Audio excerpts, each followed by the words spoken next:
প্রিয় জামাত ইসলামী বন্ধুদের হয়তো ভালো লাগবে না, কিন্তু এটা হইতেছে কুইনাইনের মতো, বুঝেছাও? ডাক্তার মানুষ তো, তাই তিতা ওষুধ দিতে হয় মাঝে মাঝে। এই নির্বাচনের পরে অনেকের মনে একটা হতাশা, জামাত কি আদৌ ক্ষমতা আসতে পারবে? আসলে কিভাবে পারবে? অনেকে কইতেছে ক্ষমতা আসলে জামাত কি করবে সেটা বলে, কিন্তু ক্ষমতায় যাইতে হলে যা যা করা দরকার তা করে না। কথাটা খুবই মূল্যবান। এটা যারা বলতেছে তারা জামাতের শত্রু না, বরং তারা জামাতের বন্ধু। জামাত এনসিপি জোটের মধ্যে বড় ভাই যেহেতু জামাত, তাই তাদেরকেই বলি এটা, এনসিপি নিজেদেরকেও শিখতে হবে, তরুণদের দল আস্তে আস্তে শিখবে, কিন্তু মূল দায়িত্বটা জামাতের। যদি এই জোট টিকে থাকে এবং এই জোট নিয়ে যদি তারা অগ্রসর হয়, তাহলে মূল দায়িত্বটা পালন করতে হবে জামাতকে। সেই জন্যই এই এপিসোডটা মূলত জামাতকে নিয়েই বলা। এই কারণেই এই জোটের মধ্যে মূল শক্তি এবং প্রধান শক্তি জামাতের জন্য এই জানাটা, এই পর্যালোচনাটা জরুরি। জামাত যদি আওয়ামী লীগ বিএনপির মতো দল হইতো তাহলে এত কিছু দরকার ছিল না। জামাত একটা পরিবর্তন চায় জন্যে, এবং জামাত ইসলামী একটা ইসলামী দল জন্যে তার ক্ষমতায় যাওয়ার পথটা কুসুমাস্তীর্ণ না। আমি একটা ভিডিও করছিলাম ভোটের আগে, জামাতের কাফের সাগর আমির বলতেছি এই শিরোনামে, যে আমি কেন জামাত এনসিপি জোটকে সাপোর্ট করতেছি। আজ আপনাকে বলি, ধরেন আপনি নিজের বিবেক দিয়া বলেন তো, বাংলাদেশের সবচেয়ে বড় সমস্যা তো দুর্নীতি, লুটপাট, তাই না? কারা এটা থামাইতে সবচেয়ে বেশি কমিটেড? কার কমিটমেন্টে আস্থা রাখবেন? নিরপেক্ষভাবে বিবেককে কাজে লাগায় বলেন। বিএনপি একটা গভীরভাবে দুর্নীতিগ্রস্ত দল, চোর বাটপারে ভর্তি, 59% ক্যান্ডিডেট ঋণ খেলাপি, ব্যাংকে টাকা মারছে, আর কোনোদিন শোধ দিতে যেন না হয় তাই বিএনপি ইলেকশন করছে। বিএনপি তার দলের চোর বাটপার ডাকাতদেরকে প্রোটেক্ট করতে হবে।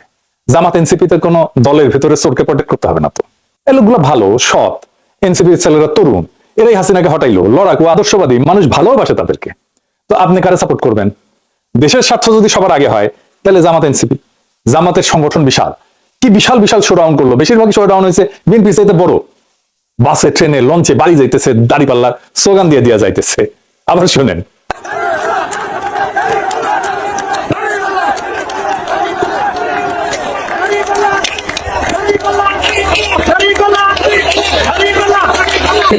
অবশ্যই দাঁড়িপাল্লা। ইয়েস, কসবা। হ্যাঁ, পরিবেশ কেমন মনে হয়? নির্বাচন পরিবেশ অনেক ভালো।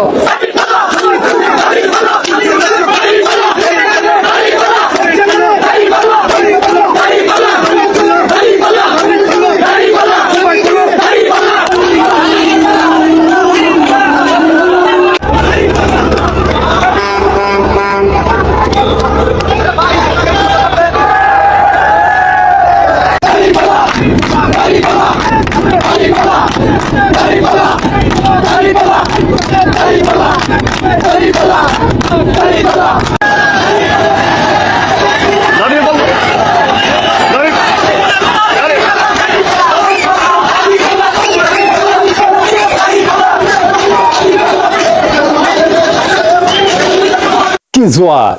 কিন্তু ইলেকশনে জিতলো বিএনপি, ক্ষমতায় বিএনপি। কেন কেন জামাত ক্ষমতায় যেতে পারলো না? এটা বোঝার জন্য আমরা একজন ফরাসি পলিটিক্যাল সায়েন্টিস্ট, যিনি মধ্য এশিয়া, আফগানিস্তান এবং জিহাদি আন্দোলন নিয়ে বিশেষজ্ঞ, অলিভিয়ে রয় এর সাহায্য নেব। উনি দীর্ঘদিন উদ্ভাবনা করছেন। আমি খুলে একটা ক্লাস নিয়েছি চেঞ্জ করতে, মাস্টার্সের, ফ্রান্সের টপ ইউনিভার্সিটি। এখন আবার আমার ক্ষুদ্র ভাতার ভগিনীরা কবে, দাদা আপনি আবার ক্লাসও নেন? নেই তো, আমার ইউনিভার্সিটিতে ক্লাস নেই, এমবিএ, যেটি আমি পিএইচডি করেছি। এখন অবশ্য নাও লাগে না, দেশে গেলে তো মাস্টারি করে খাইতে হবে। হ্যাঁ, আমার ক্লাস করলে খারাপ লাগবে না করলে, আমি দেশে থাকতে গেলে এআইইউবি তে পড়াইতাম। যাই হোক, আবার আলোচনায় ফিরে আসি। তো অলিভিয়ার রয়ের সাথে দেখা করতে চাইছিলাম, যেহেতু ফ্রান্সে থাকে। খোঁজ নিয়ে জানলাম উনি এখনো বেঁচে আছেন, কিন্তু ফ্রান্সে থাকেন না, থাকেন ইতালির ফ্লোরেন্সে। পণ্ডিত ব্যক্তি। ওনার 3টা বইয়ের নাম বলি।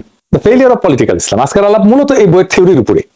এইটার সাথে জামাতে ইসলামীর আন্দোলনকে কিভাবে ব্যাখ্যা করা যায়, আজকের আলাপ সেটা নিয়ে।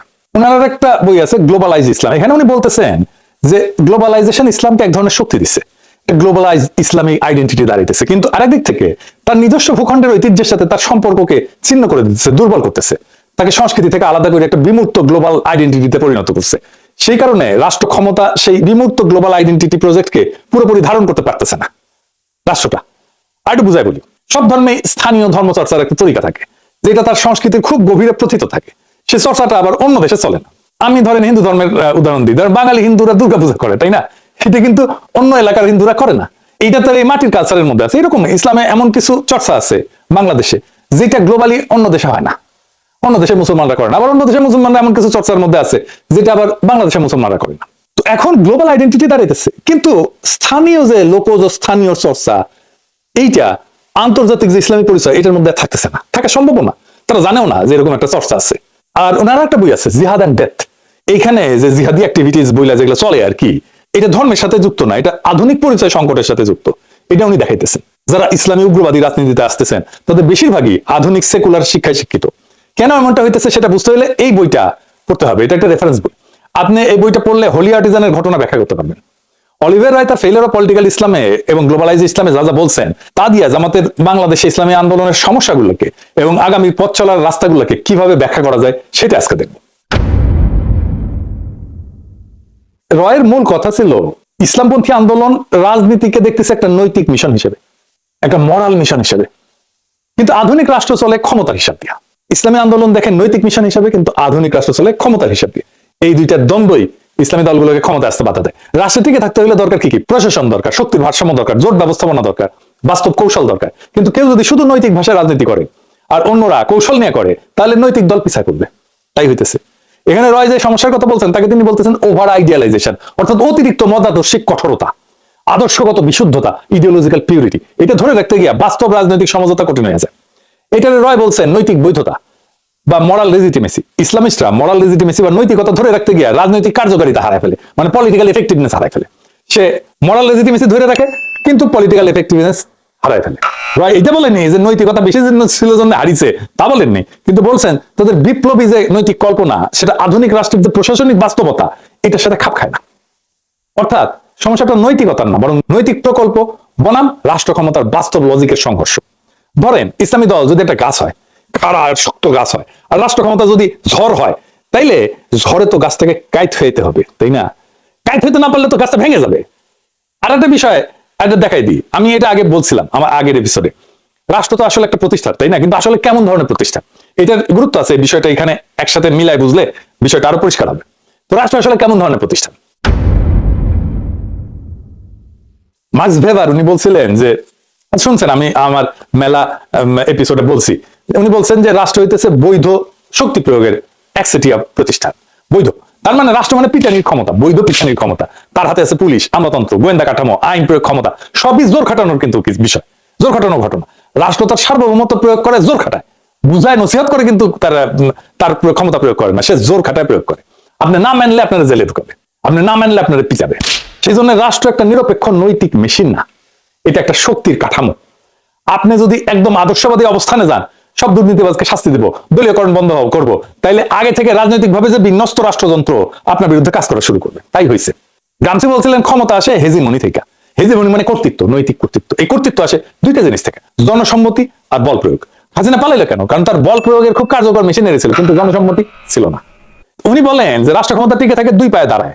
একটা হচ্ছে বল প্রয়োগের ক্ষমতা, আইন, পুলিশ, নিরাপত্তা, প্রশাসনিক বল, আর কনসেন্ট বা জনসম্মতি, সামাজিক সম্মতি, ন্যারেটিভ, সাংস্কৃতিক গ্রহণযোগ্যতা, জোট ইত্যাদি। শুধু শক্তি বা বল দিয়ে টেকা যায় না, আবার শুধু নৈতিক আবেদন দিয়ে টেকা যায় না। টেকসই ক্ষমতায় টিকে থাকার জন্য দুইটাই লাগে, এই দুইটা ব্যালেন্স লাগে। তাহলে রাষ্ট্র যে বল প্রয়োগের যন্ত্র, সেটার সাথে ইসলামপন্থীরা কিভাবে ডিল করবে? ক্ষমতায় যাওয়ার আগে পুলিশ, প্রশাসন, রাষ্ট্রের ইনস্টিটিউট এদের সাথে কিভাবে ডিল করবে? ক্ষমতায় যাওয়ার আগে তিনটা খুব স্পষ্ট জিনিস লাগে। মরাল লেজিটিমেসি বা নৈতিক বৈধতা তো লাগেই। একটা দল নৈতিকভাবে গ্রহণযোগ্য হইতে হয়, তাদের একটা কমিটেড বেস থাকতে হয়। জামাত এনসিপি সেটা আছে, প্রায় 40% মতো একটা শক্ত সমর্থন আছে। দুই নাম্বার হইতেছে ইলেকটোরাল ভায়াবিলিটি। যেমন ক্ষমতায় যাইতে আমরা দেখতে পারতেছি যে 50%-এর বেশি ভোট লাগে। এর মধ্যে আছে সুইং ভোটার আছে, আরবান মিডল ক্লাস আছে, খুবই দরিদ্র ভাসমান লোক আছে, বিজনেস কমিউনিটি আছে, আন্তর্জাতিক সংস্থা আছে, আন্তর্জাতিক সম্প্রদায় আছে। এইটা জনসম্মতির আর একটা কিন্তু গভীরতর সংস্করণ। শুধু নৈতিক সমর্থন না, প্রশস্ত একটা রাজনৈতিক সামাজিক ব্রড বেজ একটা সামাজিক গ্রহণযোগ্যতা লাগে ক্ষমতায় যেতে গেলে। এই ব্রড বা প্রশস্ত সামাজিক গ্রহণযোগ্যতা আছে কিনা সেটা আমরা পরে দেখবো। 3 নাম্বার হইতেছে গভর্নিং ক্রেডিবিলিটি, বা ক্ষমতায় যায় টিকে থাকতে পারবে কিনা। সেটা বলতে কি বোঝায়? তার প্রশাসনিক দক্ষতা আছে কিনা, অর্থনৈতিক স্থিতিশীলতা আনতে পারবে কিনা, আন্তর্জাতিক সম্পর্কে ব্যালেন্স রাখতে পারবে কিনা, যে রাষ্ট্রীয় নীতিগুলো আছে সেই নীতিগুলোর ধারাবাহিকতা রাখতে পারবে কিনা। এটাই রাষ্ট্র ক্ষমতার বাস্তব লজিক। তো রয় বলতেছেন যে ইসলামপন্থীরা খুব স্ট্রং আইডেন্টিটি বেস বানাইতে পারে, কিন্তু আধুনিক বহুত্ববাদী সমাজে ব্রড কোয়ালিশন, একটা ব্যাপক ভিত্তিক কোয়ালিশন না বানাইলে ক্ষমতায় যাওয়া কঠিন। ইসলামপন্থীদের একটা মরাল ক্ল্যারিটি থাকে, খুব চমৎকার। নৈতিক বৈধতা, মোরালি সতের একেবারে চূড়ান্ত সৎ, কিন্তু সোশ্যাল রিচ সীমিত হয়ে যায়। এইখানে কোয়ালিশনটাকে এক্সপান্ড করা ছাড়া ইলেকট্রাল ব্রেক থ্রু বা ইলেকশনে জিতে আসা সম্ভব হয় না। এই মরাল লেজিটিমেসি যেটা আছে সেটা রাজনৈতিক কার্যকারিতায় রূপ নিচ্ছে না। এটাকে মরাল লেজিটিমেসিকে এই রাজনৈতিক কার্যকারিতায় রূপ দেওয়াটাই হতেছে আসল কাজ। তার উপরে বাংলাদেশের বাস্তবতা অনেকদিন থেকে রাজনীতি একটা নতুন জিনিস দাঁড়িয়েছে, ক্ষমতা টিকে থাকাই হইতেছে আসল কথা, নৈতিকতা পরে। এখানে ক্ষমতা যেন নিজেই নৈতিকতার জায়গা নিয়ে ফেলছে। আর ক্ষমতাবান, আমি যাদেরকে বাঙ্গু এলিট বলি, তারা যেভাবেই হোক ক্ষমতাকে ধরে রাখে, তাদের ক্ষমতার বৈধতার জন্য ন্যারেটিভ তৈরি করে, তার জন্য বুদ্ধিজীবী আছে, মিডিয়া আছে। আমি একটা এক্সাম্পল দেখাই। বিএনপি ক্ষমতা আসার পরে ন্যারেটিভ তৈরি করা শুরু হয়েছে মিডিয়াতে, প্রফেসর ইউনূস নাকি বাংলাদেশে দারিদ্র বাড়ায় দিয়ে গেছে, দারিদ্র বাড়িয়ে দিয়ে বিদায় দারিদ্রের জাদুঘরে, শিরোনাম এক, ভিতরে টেক্সট এক। সবকটা কিন্তু বসুন্ধরা গ্রুপের পত্রিকা, দেখেন কালের কণ্ঠ, বাংলাদেশ প্রতিদিন, নিউজ 24, এমনকি ডেইলি সান, সবগুলোতে একই নিউজ। এরা আগে আমাদের নিয়ে সাইবার সন্ত্রাসী বলে 3-4 কলামে স্টোরি করতো, হাসিনা পলানোর পরে মাপটা চাইয়া প্রত্যাহার করছে স্টোরিগুলো, আবার ঘুরে মাগুর স্যাং, বিপদে পরে আবার সে একই ভুল করে। অফিসিয়াল দারিদ্র পরিসংখ্যানের সর্বশেষ জরিপ হয়েছে এটা 2022 সালে, এই অনুযায়ী দারিদ্র কমছে আগের বছরগুলোর তুলনায়। এখন পর্যন্ত 24 থেকে 26 এই সময়কালের জন্য সরকার, বিশ্ব ব্যাংক বা বিশ্ব কোনো সংস্থা থেকে আন্তর্জাতিকভাবে প্রকাশিত চূড়ান্ত দারিদ্রের হার নিয়ে কোনো সার্ভে নাই। কই পেলো এর ডেটা? পায় নাই। বিএনপি কয়ে দিচ্ছে প্রফেসর ইউনূস কত খারাপ অবস্থা দিয়ে গেছে সেটা দেখাইতে হবে, তাই দেখাইতেছে পত্রিকাগুলো। এভাবে মিডিয়া সত্য নির্মাণ করে। ইলেকশনের আগে সব মিডিয়া একসাথে জামাত এনসিপি জোটের পিছিয়ে লাগলো, কভারেজ কমাই দিল, এভাবে এরা সত্য উৎপাদন করে। গত এপিসোডে দেখাইছিলাম আরেক বয়ান রেডি করতেছে, ঋণ বোঝা বাড়াই দিয়ে গেছে প্রফেসর ইউনূসের সরকার, দেখেছেন না? এইভাবেই ট্রুথ প্রোডাকশন বা সত্যের নির্মাণ ক্ষমতার অংশ। ক্ষমতা শুধু পুলিশ দিয়ে টিকে না, ন্যারেটিভ দিয়েও টিকে। আমরা এই সোশ্যাল মিডিয়া দিয়া মেইন স্ট্রিম মিডিয়ার সাথে পেরে উঠি নাই ইলেকশনের সময়। তার উপরে আরেকটা জিনিস আছে, কি সেটা? জামাত ক্ষমতা আসবে শুনলে পুরো এস্টাবলিশমেন্ট, আমলাতন্ত্র, এলিট, এরা যে বন্দোবস্ত চলে কাইপা উঠে একেবারে। আসল কারণ হইতেছে যে এরা তো এমন একটা সিস্টেম গড়ে তুলছে যেখানে চেয়ার টেবিল পর্যন্ত ঘুষ খায়। জামাত ক্ষমতা আসলে তো ঘুষ খাওয়া বন্ধ হয়ে যাবে। দেখেন নুরুল কবির কি বলে, বিএনপি কে নাকি নাকে রুমাল চাইপা ভোট দিচ্ছে জামাত ইসলাম থেকে বাঁচার জন্য। শুনেন আগে। এই দেশের বহু মানুষ নাকে রুমাল দিয়ে বিএনপিকে ভোট দিয়েছে। নাকে রুমাল দিয়ে কেন? ওই ধানের শীষ দেখলে তার চাঁদাবাজির দুর্গন্ধ তার নাকে আসে। এই নাকে রুমাল দিয়ে দিয়েছে জামাত ইসলামের হাত থেকে বাঁচবার জন্য। শুনেছেন? আমি যদি ধরেও নি 1971 জামাত ইসলামের ভূমিকার জন্য ভোট দেয় নাই, তাহলে তো 1971 যার জন্ম হয় নাই তারও বয়স আজকে 56 বছর, তাই না? সে জামাতের কি দেখে, কি থেকে বাঁচছে, নাকে রুমাল চেপে বিএনপি কে ভোট দিল। জামাত থেকে বাঁচতে চায় কারণ তারা মনে করে যে জামাত আসলে ঘুষ বন্ধ হয়ে যাবে, দুর্নীতি বন্ধ হয়ে যাবে। এটা তো বলতে পারে না। বলে নারীদের বন্দি করবে, দেশকে পিছনের দিকে টেনে নিয়ে যাবে, দেশকে আফগানিস্তান বানাবে। আর নুরুল কবির মনে করে সন্ধ্যা গেলে ঢাকা ক্লাবে গিয়ে মাল টানতে পারবে না, ওটা বন্ধ হয়ে যাবে। নুরুল কবির যে কইছে জামাতের হাত থেকে বাঁচার জন্য বিএনপি কে ভোট দিছে, জামাত করবে এটা কি? যেটা দেখে ভয় পাইছে নুরুল কবির। এটা আমি তো আর কিছু দেখি না যে মদ খেতে না পারা ছাড়া বাংলাদেশে সৎ মানুষ হইলে, নৈতিক হইলে খুব সমস্যা, খুবই সমস্যা। আমি একটা প্র্যাকটিক্যাল এক্সাম্পল দিই আমার পেশা থেকে। আপনি যদি সৎ প্র্যাকটিসিং ডাক্তার হন, আপনাকে একটা দুর্নীতিগ্রস্ত চক্রের মধ্যে ঢুকতেই হবে, এর মধ্যে ঢুকে যেতে হবে। আপনি প্র্যাকটিসই করতে পারবেন না এর মধ্যে না ঢুকলে।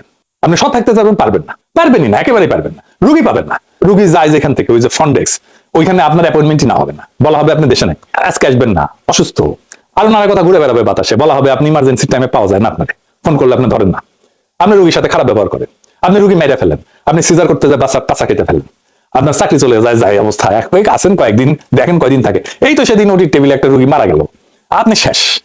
আপনার মেধা দিয়ে কি করবেন? আপনার ক্লিনিক্যাল স্কিল দিয়ে কি করবেন? আপনি তো ফেই ওই গেটকিপারের কাছে। এটা হইলো শাকের কলা, যাইতেও কাটবে, আসতেও কাটবে। এই নৈতিকতা। নৈতিক থাকলে টিকবেন না, করাপ হলে টিকবেন, কিন্তু নৈতিক থাকতে পারলেন না। মোরালি লেজিটিমেসি বা নৈতিক বৈধতা ধরে রাখতে গিয়া রাজনৈতিক কার্যকরিতা যে হারাই ফেলতেছে, এইটার সমাধানটা কি? আবার করাপশনকে গ্রহণ করলে তো মোরাল লেজিটিমেসি, নৈতিক বৈধতা হারাই চলে যায়। এই দ্বন্দ্বটাই হইতেছে একটা স্ট্রাকচারাল কনফ্লিক্ট। সমস্যাটা শুধু ইসলামপন্থীদের না, কারণ আমার মতো টাইপের বামেরা আসলেও একই সমস্যা করবে। সমস্যা হলো বাংলাদেশের রাষ্ট্র ব্যবস্থা এমন ভাবে গড়ে উঠছে, সেখানে ক্ষমতা টিকায় রাখা সবচেয়ে বড় লজিক। এই পরিবেশে যে দলই আসুক, শুধু নৈতিক হইলে টিকবে না, শুধু ক্ষমতা খেলা নামলে নৈতিকতা হারাই ফেলবে। অর্থাৎ নৈতিক রাজনীতি এবং রাষ্ট্র ক্ষমতার বাস্তব লজিকের মধ্যে একটা সংঘাত হবে। ক্ষমতার বাস্তব লজিক বলতে কি বোঝায় আসলে আরেকটু বুঝে দেখি। মানে রাষ্ট্র যেভাবে বাস্তবে কাজ করে, ক্ষমতা যেভাবে টিকে থাকে এবং শাসন যেভাবে পরিচালিত হয়, সে কাঠামোগত নিয়মগুলো একটা নৈতিকতা বা আদর্শের বাইরে যায় কাজ করে। এটার সাথে নৈতিকতার কোনো সম্পর্ক নেই। এটা ব্যক্তিগত নৈতিকতার প্রশ্ন না, এটা সিস্টেমের লজিক। তাত্ত্বিকভাবে রাষ্ট্রের কাজ হইতেছে ন্যায় বিচার, জনকল্যাণ, নাগরিকের অধিকার রক্ষা করা, কিন্তু বাস্তবে অনেক রাষ্ট্র সবচেয়ে বড় লক্ষ্য হয়ে যায় ক্ষমতা ধরে রাখা। এর মানে বিরোধীকে দুর্বল করা, প্রশাসনের নিয়ন্ত্রণ রাখা, আইনকে রাজনৈতিকভাবে ব্যবহার করা, নিরাপত্তা কাঠামো নিজের অনুগত রাখা, এটাই ক্ষমতা টিকায় রাখার লজিক। আপনি যদি পুরোপুরি নৈতিক অবস্থানে থেকে বলেন সব দুর্নীতিকে আমি শূন্য করে দেবো, সব দুর্নীতিবাজকে শাস্তি দেবো, দলীয়করণ বন্ধ করবো, রাষ্ট্রযন্ত্র নিরপেক্ষ করবো, তাহলে কি সমস্যা হয়? কারণ সমস্যা যেটা হয় তা হইতেছে রাষ্ট্রযন্ত্র আগে থেকে রাজনৈতিকভাবে বিন্যস্ত থাকে। কিন্তু আমাদের মতো উন্নত দেশে যেখানে রাষ্ট্রীয় প্রতিষ্ঠান দাঁড়ায় নাই, তারা একটা সিস্টেম করে নেয় ক্ষমতা চালানোর জন্য, যেটারে বলে বন্দোবস্ত। ওই বন্দোবস্তের সাথে আপনি কিভাবে ডিল করবেন, আপনি কতটুকু ভাঙবেন, ভাঙলেই বন্দোবস্তের বেনিফিশিয়ারিরা কি ছিটকে পড়বে? যারা ছিটকে পড়বে তাদের কি হবে? আপনি কি দুর্নীতি একদম শূন্য করে ফেলবেন, সরকারি কর্মচারীদের সংসার চলবে? তাহলে এটা তো ভয় পেয়ে যাবে, ভয় পায় উল্টা পাল্টা বকা শুরু করবে, নারীদের বন্দি করবে, আফগানিস্তান বানায় ফেলবে, আমেরিকা স্যাংশন দেবে। হালা কয় না যে আমার তো ঘুষ খাওয়া বন্ধ হয়ে যাবে। তাই আপনি একদম যদি আদর্শবাদী হন, রাষ্ট্রযন্ত্র আপনার বিরুদ্ধে কাজ করা শুরু করবে। তাই করে, এইটাই সায়েন্স, এটাই কনফ্লিক্ট, এটাই সংঘাত, এইটারে আপনাকে ডিল করতে হবে। তাহলে এটা ভাঙতে হলে কি করা দরকার? এটাকে ভাঙতে হলে নৈতিকতা এবং দক্ষতার সম্পর্ক নতুন ভাবে নির্মাণ করতে হবে। 1 নাম্বার, আপনার মরাল ইন্টেন্ট বা মরাল লক্ষ্য, মরাল ইচ্ছা, নৈতিক ইচ্ছাটা ইনস্টিটিউশনাল কমিটমেন্ট দেখাতে হবে। আমরা ভালো, এটা কাজ করবে না, বরং বলতে হবে আমরা সংবিধান মানবো, আমরা নির্বাচনী প্রক্রিয়া বদলাইতে চাইলে আইনি পথে বাধা দেবো, আমরা ক্ষমতায় গেলে কোনো প্রতিষ্ঠান স্পর্শ করবো না, এইটা আমরা লিখিতভাবে বলতেছি। অর্থাৎ ইচ্ছা না, কাঠামোগত প্রতিশ্রুতি দিতে হবে। আমরা মরাল পুলিশিং করবো না, আমরা জাতির সমৃদ্ধি বাড়াবো এমন ভাবে যেন কাউকে হারাম উপার্জনের খাবার সন্তানের মুখে তুলে দিতে না হয়। আমরা ক্ষমতায় এসে কারো পেটে লাথি মারবো না, নিজের সম্পদের জন্য যেন নিজের গ্লানি সইতে না হয় এই ব্যবস্থা আমরা করবো। আমরা ধরবো শীর্ষ দুর্নীতিবাজদেরকে, এক্সাম্পল তৈরি করবে এমন ইস্যুগুলাই ধরবো। আমরা এস আলমরে ধরবো, আমরা আদানিরে ধরবো, আমরা সালমান এফ রহমানরে ধরবো।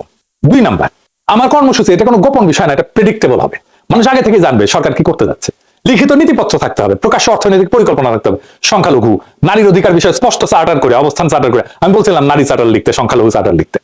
জামাত বলে আমরা তো সংখ্যালঘু বলি না, তো যাই বলেন তাই সেটা একটা বলতে হবে যে হিন্দু সম্প্রদায়ের সাথে আপনি কিভাবে ডিল করবেন, পার্বত্য চট্টগ্রামের লোকদের সাথে আপনি কিভাবে ডিল করবেন। কমই ঘটনা একটা বড় অংশের মধ্যে একটা সন্দেহ আছে জামাতকে নিয়ে। হেফাজতের আমির তো জামাতকে ভোট দিতেই না করছেন, এটা তো জামাতকে ডিল করতে হবে, আশ্বস্ত করতে হবে কমই ঘটনাকে তাদের কমই পলিসি নিয়ে। ক্ষমতায় গেলে প্রথম 100 দিন কি করবেন, 200 দিন কি করবেন, 300 দিন কি করবেন, এটা রূপরেখা দেওয়া গেলে অস্পষ্টতা থাকে না, অস্পষ্টতা থেকে সন্দেহ আসে। যদি প্রেডিক্টেবল হয়, স্পষ্ট হয় আপনার, তাহলে আস্থা আসে। এরপরের বিষয় যেটা হইতেছে সেটা ভিকটিম ন্যারেটিভ থেকে বের হইতে হবে।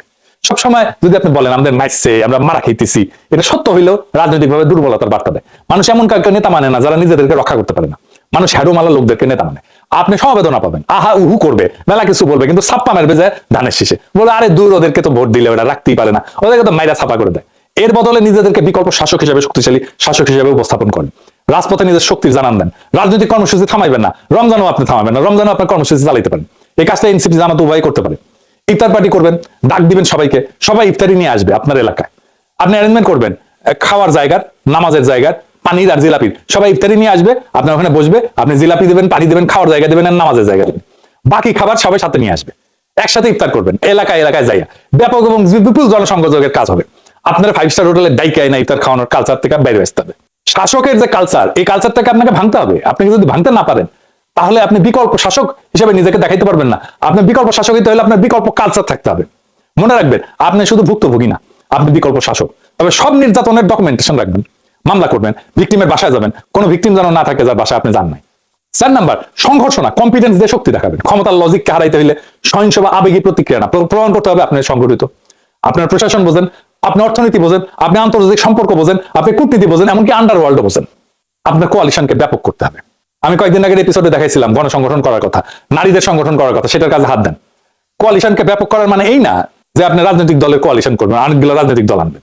আপনাকে নানা সোশ্যাল ক্লাসের সাথে কোয়ালিশন করতে হবে। নুরুল কবিরের সাথে বিএনপির কোয়ালিশন আছে তো, শহীদুল আলমের সাথে বিএনপির কোয়ালিশন আছে তো, আপনাকে এই লেভেলে কাজ করতে হবে তো। আমি ডাকসুকে একটা পরামর্শ দিচ্ছিলাম যে সাবেক ডাকসুর যত ভিপিজিএস আছে তাদের সাথে দেখা করো, তাদের পরামর্শ নাও, কে কোন দলে আছে ওইটা দেখো না। দেখা করতে না চাইলে সেটা ভিন্ন আলাপ, কিন্তু তোমাদের তরফ থেকে দেখা করো। দেখলাম মাহমুদুর রহমান মান্নার সাথে যে দেখা করছে, মান্না ভাই তো উচ্ছ্বসিত হয়ে প্রশংসা করছে, করারই কথা। তারপরে আর কারো কাছে গেছে কিনা জানি না, গেলে তো নিউজ হইতো। আপনার আশেপাশে সিভিল সোসাইটির একটা স্ট্রেংথ দাঁড় করান। আপনার কোয়ালিশন যে সবার সাথে একই মাত্রায় হইতে হবে তা না, কারোর সাথে একটা লুজ সম্পর্ক থাকতে পারে, লুজ অ্যালায়েন্স হইতে পারে, আবার কারোর সাথে একটা স্ট্রং অ্যালায়েন্স হইতে পারে। আপনি তো 35.8% ভোট পাইছেন, ইঞ্জিনিয়ারিং করে বাদ দিলেও তো এইটুকু পাইছেন, এটা বিশাল অঙ্ক। আপনি তো আগামীর ক্ষমতা, আপনাকে কেউ উপেক্ষা করতে পারবে না। তারা জানে আজ হোক কাল হোক আপনি ক্ষমতা আসবেন, আপনার শত্রুও জানে। রমজানে তো বেড়াচাড়া করে ফেলছে, জিনিসপত্রের দাম আকাশ ছুঁইছে। হাসিনার আমলে চাইতে দাম বেড়ে গেছে জিনিসের, সামান্য লেবুর সিন্ডিকেট ভাঙতে পারতেছে না, ধাই ধাই করে বাড়তেছে জিনিসপত্রের দাম। প্রফেসর ইউনূস কিন্তু কমায় আনছিলেন জিনিসপত্রের দাম। আমি আপনাদের 2টা ভিডিও দেখাই, এক বৃদ্ধার, দেখেন। সোয়াবিন চাল 1 কেজি তেল 200 টাকা 250 টাকা, 1 কেজি তরকারি 80 টাকা 90 টাকা 100 টাকা। আমগো মতো মানুষে কিনা খাওয়ানোর উপযুক্ত চাইয়া 3000 200 তরকারি লইয়া যাই, হইলে হয় না হইলে নাই, বুঝছো। বড় লোকের গ্রামে তো কিছু খাইও না কাছে, বাইরে আর মারগুতেরা যা 200 টাকা সাহায্য দে। আলহামদুলিল্লাহ, আল্লাহ বাবার করে দোয়া করি, আল্লাহ দান কত ভালো রাখুক, আল্লাহ সুস্থ সবল রাখুক। দেখেছেন, এইবার একজন শিশুর একটা ভিডিও দেখেন। এইসব তেল কেউ খায়? আপনারা গরিব হলে আপনারাও কাজে নেন। এই আপু, এই যে নাম কি তোমার? জানছিলাম তুমি কান্না করতে করতে কই যাও? আব্বা কইছে 4টা ডিম দিত, আব্বা 2টা ডিম দিছে। আমি তোমার মেইন রুট থেকে ফলো করতে চাইতেছি, তুমি আমার কি স্পিডে হাঁটতে পারো, এই জন্য কান্না করতেছো। 2টা ডিম দিছে দেখা। তোমাদের ঘরে মানুষ কয়জন? 4 জন। 4 জন মানুষ, 2টা ডিম দিছে। কোন তোমার আব্বার পেটে নাই? 30 টাকা 30 টাকা দেখি নেই দিছে। এটা কি তেল? তেল কি তেল এটা এমন কেন না মধু? সয়াবিন তেল পুরা তেলটা। ও কই থেকে আনছো পুরা তেলটা? আমার আব্বা যে কামড়ে ফুটেলে হ্যাঁ, হ্যাঁ। মাসে শুক্রবারে একদিন দিয়ে তেল দিতাম। ও মানে তোমার আব্বু হোটেলে কাম করে প্রতি শুক্রবারে পুরা তেল আর কি দিয়ে দেয়, কারণ আজকে তোমার 2টা দিন দিয়ে দিছে। দুইটা দিন দিতে কারণ এই জন্য তোমার কান্না করতে হইব। বোকা মেয়ে কান্না করলে কি হইব? কান্না করলে কি তোমার আম্মা মার বোটে লেগে তোমার আম্মা মারবো? আচ্ছা এই তেলটা কি খাওয়া যায়? আম্মা সানুন রান দিয়ে তেল দেয়। মানে পুরো তরকারি রান্না খাওয়া যায় এমনিতে? খাও এইসব তেল কেউ খায়? আপনারা গরিব হলে আপনারাও কাজে নেন। দেখছেন, বাবা হোটেলে কাজ করে, সেখান থেকে পোড়া তেল যেটা আসলে ফেলে দেওয়ার জন্য, সেইটা এই বাচ্চাটা নিয়ে আসে বাসায় তরকারি রান্না করা হবে। এই রাষ্ট্র কখনোই দরিদ্রদের সহায় হয় নাই, কখনো এদের কথা ভাবে নাই। ভাবলে এতদিন পরে নিদারুণ দারিদ্র থাকার কথা না। মানে রাষ্ট্র যদি দুর্বল আর দুস্থদের পাশে দাঁড়াইতেই না পারে, তাহলে ওই রাষ্ট্র থেকে লাভটা কি বলেন? এই বৃদ্ধা এই বাচ্চাটার জন্য আমাদের লড়াই জারি রাখতে হবে, কারণ এই মানুষগুলোর জীবনের সংকট বিএনপি সরকার দূর করতে পারবেই না, বাড়াইবে আর বহু গুণে বাড়াবে। আজ প্রশ্ন একটাই, এই রাষ্ট্র কার জন্য? ঢাকা ক্লাবের বারান্দায় বসে যারা ক্ষমতার গল্প লেখে মদ খায় তাদের জন্য, নাকি সেই বৃদ্ধার জন্য যার হাতে থালা আছে কিন্তু থালায় খাবার নেই, নাকি সেই শিশুর জন্য যে হোটেলে ফেলে দেওয়া পোড়া তেল নিয়ে আসে বাসায় কারণ তার মা রান্না করবে কিছু একটা, যেভাবেই হোক? এই রাষ্ট্র কি তাদের, নাকি শুধু বন্দোবস্তের? সেই বন্দোবস্ত যে বন্দোবস্ত এতদিন ধরে চলে আসছে। আমরা রাজনীতি করতেছি তো ক্ষমতার জন্য না, আমরা রাজনীতি করতেছি মর্যাদার জন্য, ওই মানুষগুলোর জন্য। কিন্তু মনে রেখে, মর্যাদা ভিক্ষা করে পাওয়া যায় না, মর্যাদা সংগঠিত শক্তি দিয়ে অর্জন করে নিতে হয়। আমরা শুধু ভালো মানুষ হলে চলবে না, আমাদের প্রমাণ করতে হবে আমরা শাসন করতে পারি, আমরা অর্থনীতি বুঝি, আমরা রাষ্ট্র বুঝি, আমরা ন্যায় বুঝি, আমরা ইনসাফ বুঝি, আমরা ভয় পাই না। যেদিন মানুষ দেখবে এই শক্তি নৈতিক, দক্ষ এবং স্থির, সেদিন এই বন্দোবস্ত কাইপা যাবে। কারণ তখন মানুষজন আরো ব্যাপকভাবে আমাদের পিছিয়ে এসে দাঁড়াবে। আর যারা ভয় দেখায়, যারা ন্যারেটিভ বানায়, তারা জানে সময় বদলাইতেছে, বদলাই গেছে অলরেডি। এই লড়াই তো কারো বিরুদ্ধে না, এই লড়াই ওই বৃদ্ধার পক্ষে, এই লড়াই ওই শিশুটার পক্ষে, সেই শ্রমিকের পক্ষে, সেই দরিদ্রের পক্ষে যার ঘামে দেশ চলে কিন্তু যার ঘরে আলো জ্বলে না। তাই লড়াই থামবে না, সংগঠন থামবে না, আত্মবিশ্বাস ভাঙবে না। কারণ আমরা শুধু বিরোধী না, আমরাই আগামীর শাসক, আমরাই আগামীর রাষ্ট্র ক্ষমতা, আমরাই আগামীর শাসক হওয়ার প্রস্তুতিতে আছি, আমরাই আগামীর রাষ্ট্র ক্ষমতার ধারক এবং বাহক। ইনকিলাব জিন্দাবাদ, আজাদি জিন্দাবাদ।